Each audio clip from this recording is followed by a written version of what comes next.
नमस्कार, आप देख रहे हैं इंडिया वॉइस। मैं हूं आपके साथ। जो बुलेटिन की शुरुआत करते हैं नोएडा से। इस वक्त की बड़ी खबर सामने आ रही। नोएडा के सेक्टर 63 बहलोलपुर में बड़ा हादसा।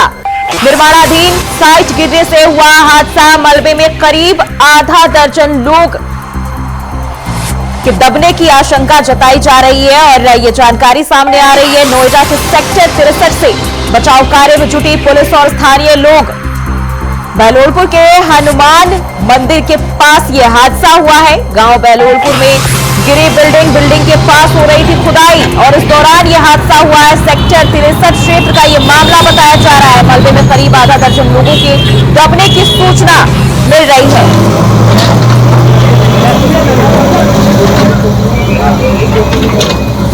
हादसे के दौरान की ये तस्वीरें बताया जा रहा है। बिल्डिंग के पास अब खुदाई हो रही थी। गांव बहलोलपुर में बिल्डिंग गिरी है, निर्माणाधीन बिल्डिंग।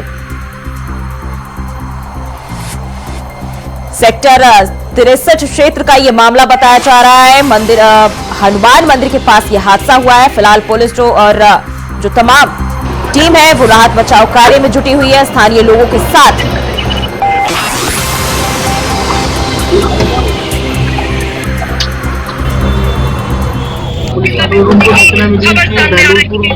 जो कि सेक्टर 63 में है, वहाँ पे एक दीवार की जो खुदाई कर रही थी, नीम की खुदाई चल रही थी, वहाँ पे दीवार गिर गई है। पीछे जो आप देख सकते हैं, इसमें एक बार्बर शॉप था और एक घर था, वो दोनों जो है यहाँ पे भरभरा के गिर गए हैं। बार्बर में 2 लोग थे, बार्बर शॉप में 2 लोगों को अस्पताल भिजवा दिया गया है। घर में एक व्यक्ति थे। ये तीनों व्यक्ति सुरक्षित है।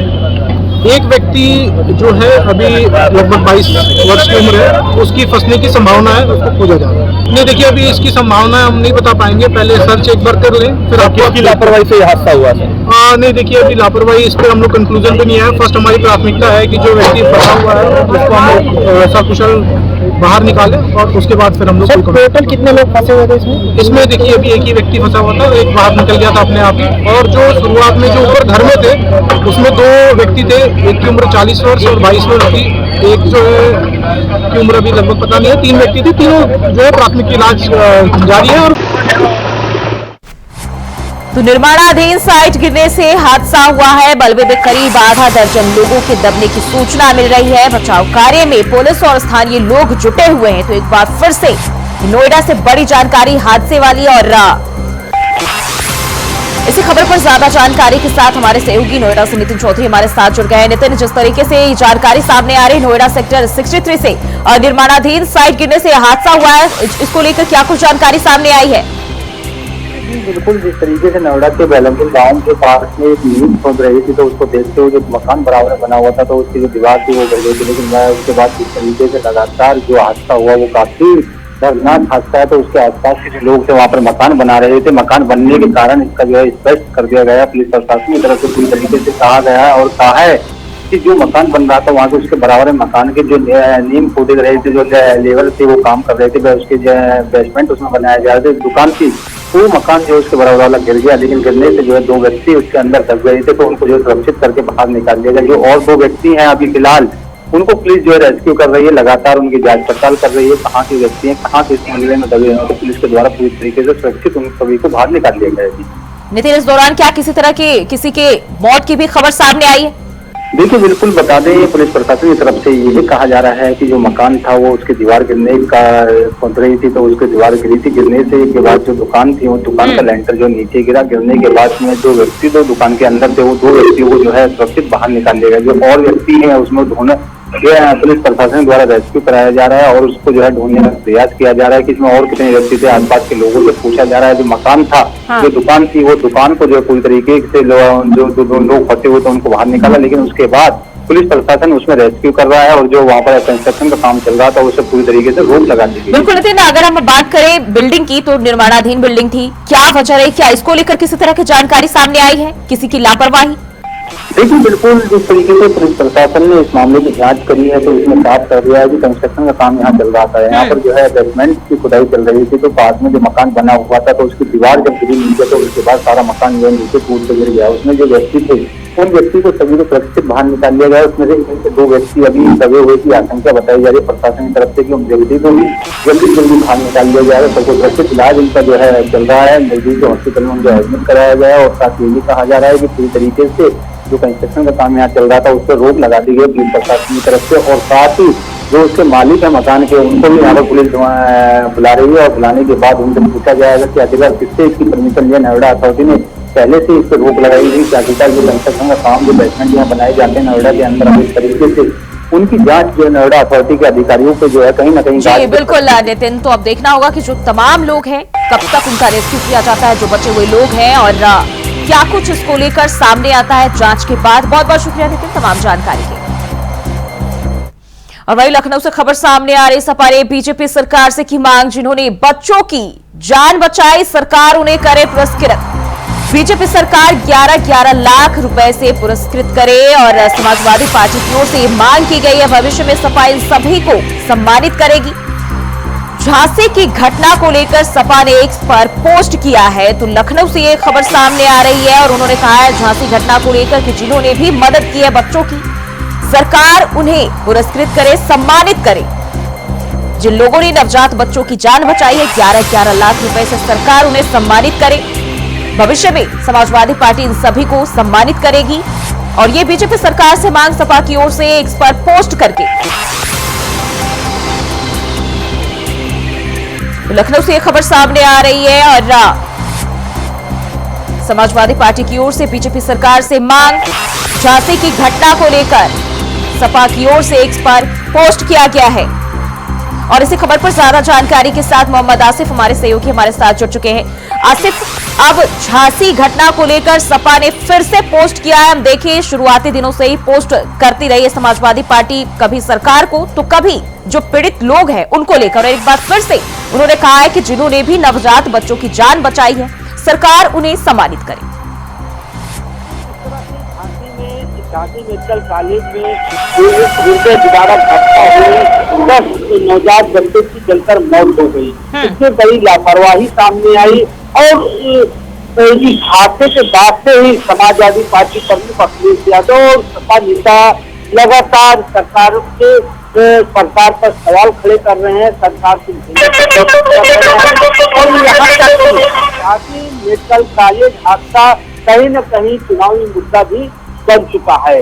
और जिस तरह से समाजवादी पार्टी ने नवजात बच्चों की जान बचाने वालों को पुरस्कृत और सम्मानित करने का ऐलान किया है, और वहीं यह भी मांग किया है कि बीजेपी सरकार जो जान बचाने वाले लोग हालांकि बहादुरी के साथ वहां मौजूद लोगों ने बच्चों की जान बचाई, क्योंकि देखा गया कि वहां पर अफरा तफरी का माहौल था, 10 बच्चों की मौत हो गई थी। याकूब मंसूरी जैसे कई लोगों ने अपनी जान की बिना परवाह किए बच्चों को बचाया। और सबसे बड़ी बात यह है कि इस हादसे में याकूब अंसारी की 2 जुड़वा बच्ची भी भर्ती थी NICU में, उनकी दोनों की जलकर मौत हो गई। लेकिन याकूब अंसारी समेत कई ऐसे लोग हैं जिन्होंने बच्चों को जान बचाने की कोशिश किया, और यही वजह है कि समाजवादी पार्टी ने इन सभी को पुरस्कृत और सम्मानित करने का ऐलान किया है। और साथ ही साथ जो बीजेपी सरकार है उससे 11-11 लाख रुपए की सहायता दिलाए जाने की मांग, जो वीर थे, बहादुर थे, जिन्होंने बच्चों की जान बचाई। जी बिल्कुल आसिफ, अगर आप देखें तो सपा ने यह भी कहा है कि भविष्य में सपा इन सभी को सम्मानित करेगी। लेकिन भविष्य में क्यों, अगर हम बात करें समाजवादी पार्टी जिस तरीके से अन्य जगहों पर जो वारदात होती रही है, तब सभी जगह जाकर जो इनके प्रतिनिधि हैं वो जाकर जायजा भी लेते रहे हैं। लेकिन अगर हम बात करें इन्हें सम्मानित करने की, तो सपा की ओर से भी किया जा सकता है, भविष्य का इंतजार किया। देखिए जूही, अगर बात करें तो तुरंत सम्मानित करने की, तो चुनाव चल रहा है, चुनावी आचार संहिता चल रही है। और अगर मदद की बात करें तो हाथरस सत्संग हादसा मामले में समाजवादी पार्टी प्रमुख अखिलेश यादव के निर्देश पर समाजवादी पार्टी के नेताओं ने मृतकों को 1-1 लाख रुपए की आर्थिक सहायता प्रदान की थी। और अब यहाँ जो पेच फंसा हुआ है, या कहा जा रहा है कि चुनावी आचार संहिता के लागू है। अगर मदद करते हैं तो शायद चुनावी आचार संहिता का मुकदमा भी दर्ज हो सकता है, क्योंकि यूपी में 9 सीटों पर चुनाव हो रहे हैं। तो ऐसे में यह कहा जा सकता है कि समाजवादी पार्टी जो ऐलान करती है उसे पूरा करती है, चाहे हाथरस हादसा मामला हो या फिर गोंडा में भेड़िए के आतंक से पीड़ित लोगों की मदद करने का। तो कुल मिलाकर जिस तरह से अब इस मामले में समाजवादी पार्टी ने बड़ा ऐलान किया है, यह बड़ा ऐलान भी माना जा रहा है। हालांकि सरकार की तरफ से 5-5 लाख रुपए की आर्थिक सहायता नवजात बच्चों के परिजनों को दी जा चुकी है। और इस तरह से अब समाजवादी पार्टी ने बड़ी डिमांड की है। या देखना है कि समाजवादी पार्टी अपना वायदा पूरा करती है या नहीं, या फिर सरकार से जो डिमांड की गई है 11 लाख। आसिफ, अगर हम सरकार की बात करें, बीजेपी सरकार की बात करें, तो अब सपा ने पोस्ट करके उनसे जो बचा रहे हैं उनके लिए सम्मानित करने की बात कही 11-11 लाख रुपए से, तो क्या संभावना है आगे? देखिए, अगर नवजात बच्चों की मौत मामले की बात करें तो फौरी तौर पर सीएम योगी आदित्यनाथ की तरफ से 5-5 लाख रुपए की आर्थिक सहायता दी जा चुकी है। हाँ। अब ऐसे में 11-11 लाख रुपए की डिमांड करना कहीं न कहीं यह डिमांड राजनीति से प्रेरित भी दिखाई दे रही है। हालांकि समाजवादी पार्टी का जो ऐलान है वह भी कहीं न कहीं राजनीतिक प्रेरित लग रहा है। लेकिन अब यह भविष्य गत में है। सबसे बड़ी बात है कि जिस तरह से यह हादसा हुआ है, इस हादसे की पुनरावृत्ति न हो, इसकी मांग उठाई जाए। यानी कि चुनावी दौर है और ऐसे में सपा की ओर से एक बार फिर बीजेपी को घेरने की कोशिश कहीं न कहीं हम कहें झांसी मामले को लेकर उन्होंने पोस्ट किया है। बहुत बहुत शुक्रिया आसिफ तमाम जानकारी के लिए।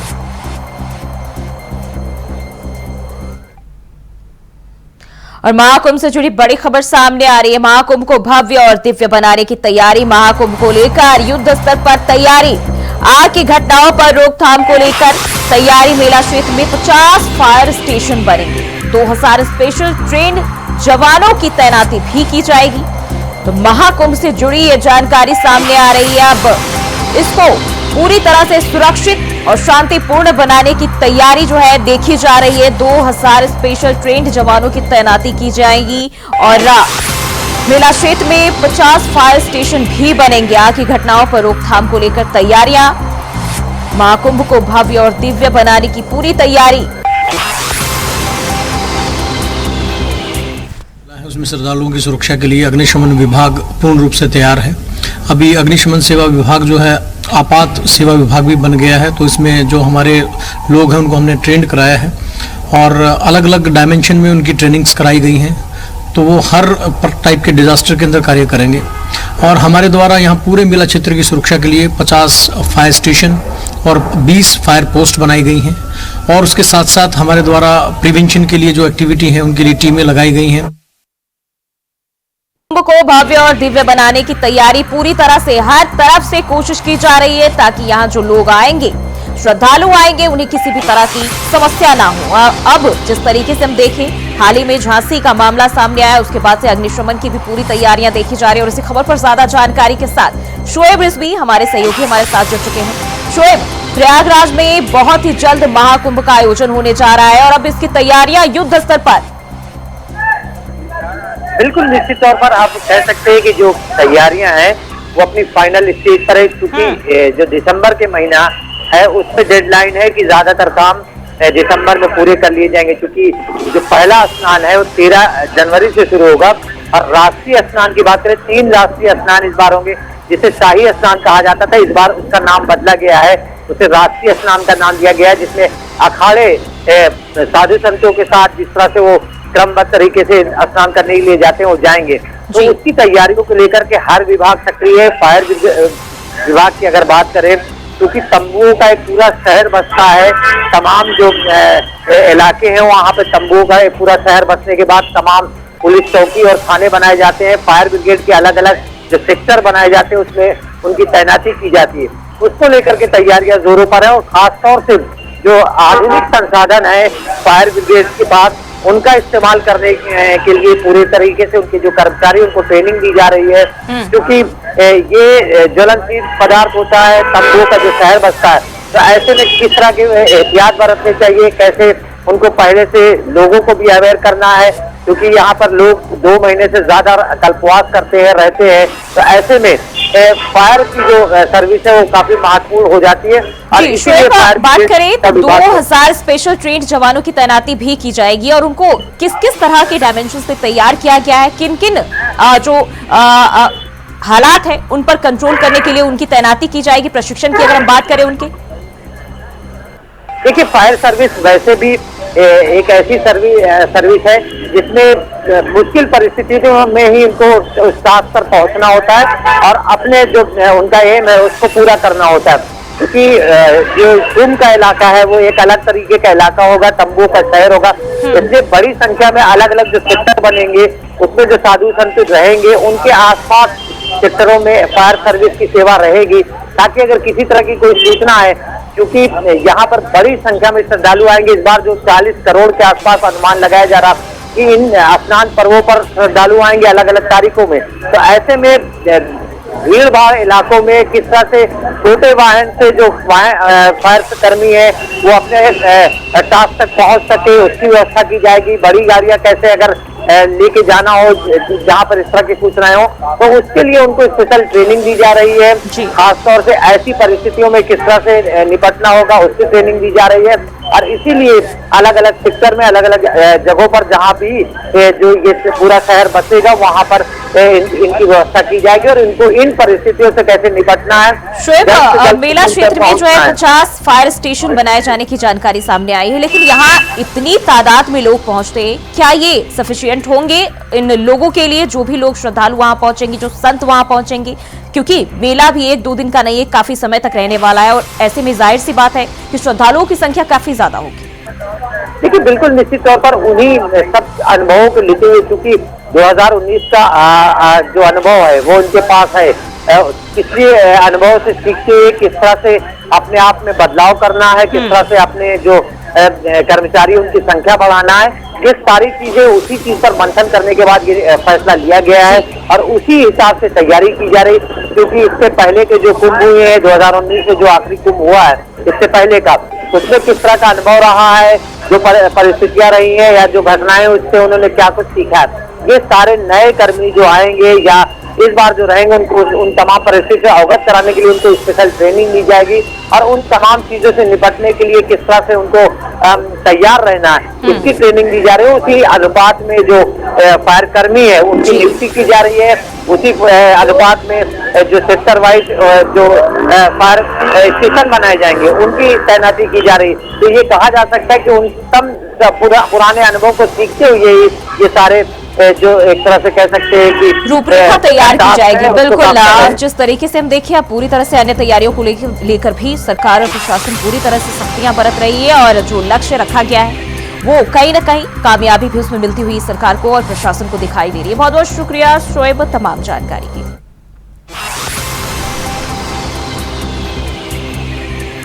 और बुलेटिन में फिलहाल के लिए बस इतना ही। खबरों के लिए बने रहे इंडिया वॉइस के साथ।